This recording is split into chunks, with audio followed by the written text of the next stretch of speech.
Hello, and welcome to Reputation Management, Strategic Public Relations Perspective.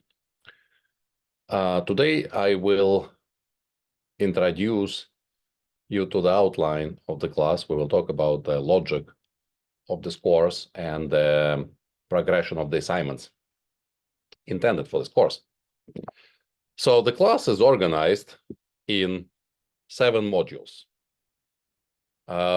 Today, this week, at this point in time, we are in Module 1.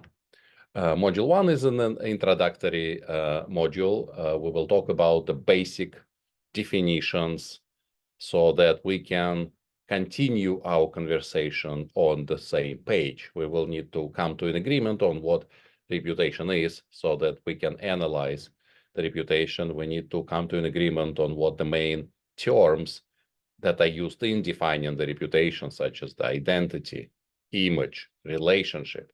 And most importantly, we will talk about a concept known as publics. Even if you never heard the term publics before, you probably heard similar terms such as stakeholders or target audiences or target markets, depending upon if you're coming from management background or from marketing background. You heard one or the other of these terms. In reputation management, we call them publics. And we will discuss that sometimes these terms are used interchangeably, but there might be some distinctions between them. So once we come to an agreement on all these major terms, we will advance to following modules. And in modules 2, 3, 4, 5, and 6, we will still going to be learning about different theoretical concepts of reputation management. So you will have a chapter on a different theoretical concept, such as how to measure reputations, how to manage reputations, what are the ethical aspects of managing reputation, what are global and international perspectives of managing reputation, and so on and so forth.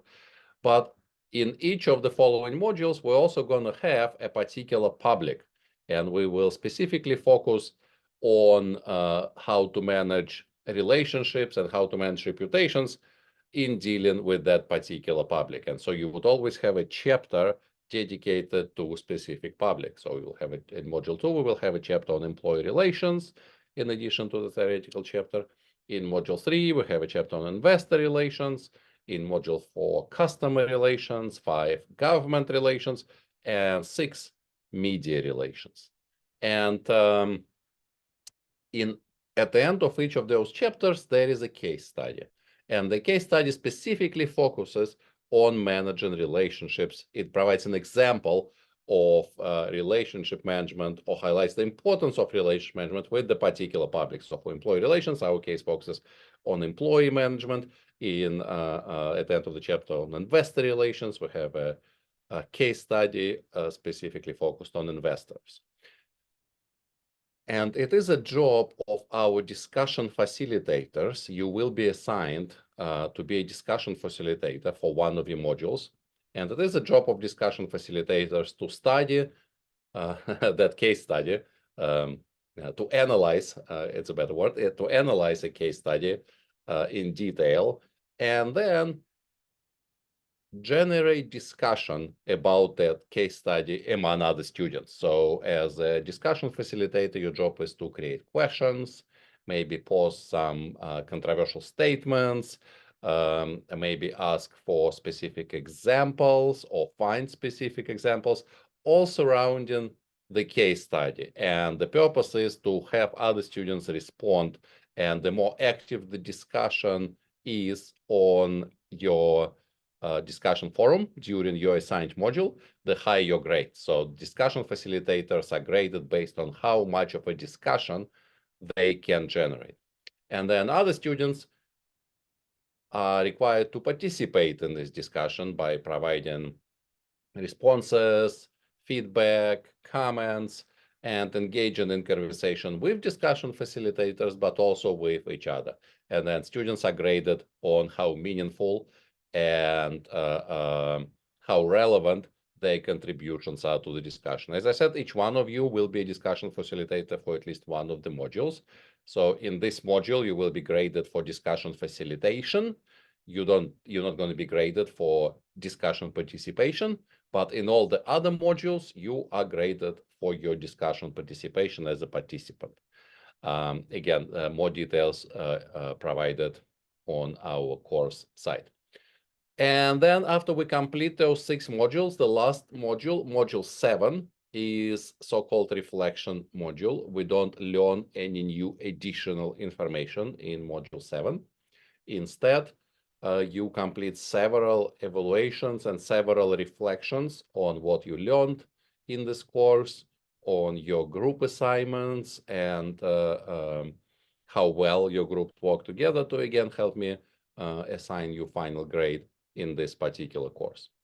And so this is the logic of the course, the main logic of the course, where the main focus on is where the main focus of the course is on discussion, and discussion is our main learning technique, how we learn in this course. But in addition to that, we have several major assignments throughout the course, in addition to discussion and discussion facilitation. So the weeks when we have those assignments, you still need to continue to participate in the conversation in our discussion. And the logic of the assignments is we actually apply what we learn. They're more of an application type assignments. We're applying our knowledge of reputation to analyzing specific reputations. And the logic is we're going to start with the most familiar reputations, your own personal reputation. And then we're going to look at reputation of other people. And then from there, we progress to looking at reputation of companies, corporations, and we analyze those. So that's the outline of our course. We start with the most familiar to us reputations and progress to the most sophisticated, most advanced reputation of large publicly traded companies. You will be specifically asked to pick one of the Fortune 500, so the largest corporations in the world, to analyze for the reputation analysis assignment. With that, I'm going to stop for today, and I'm looking forward to engaging with discussion with you on Module 1 discussion forums. And Module 1 discussion forums, we do not have a discussion facilitator, so you all participants in Module 1 discussion. I posted the questions myself, and then it is your job to respond to them, respond to each other, comment on each other, show active participation throughout the module. And then at the end of module 1, after the add drop period, I will post the discussion facilitator schedule for all of you for the following modules. And I will also assign all the groups and do all the other stuff. I cannot do it now as we wait on that drop. There are always some students added or some students leaving the class. So a little bit patience. And I know it means that those who are assigned to do module 1 maybe will have slightly less time than others to prepare. But unfortunately, that's the luck of the draw. Okay, we'll continue on the discussion forum. And if you have any questions, one of the discussion forum is called Questions About the Course. If you have a question about the course, post it there and I will respond there. I think it's beneficial so that everybody can see your question and my response, because if you have a question about the course, chances are other students have similar questions. So you will help not just yourself, but your classmates as well by asking it publicly. Of course, if you have a personal private question about your grade, for example, then you should not post it on a public forum. You can address it directly to me in a private email.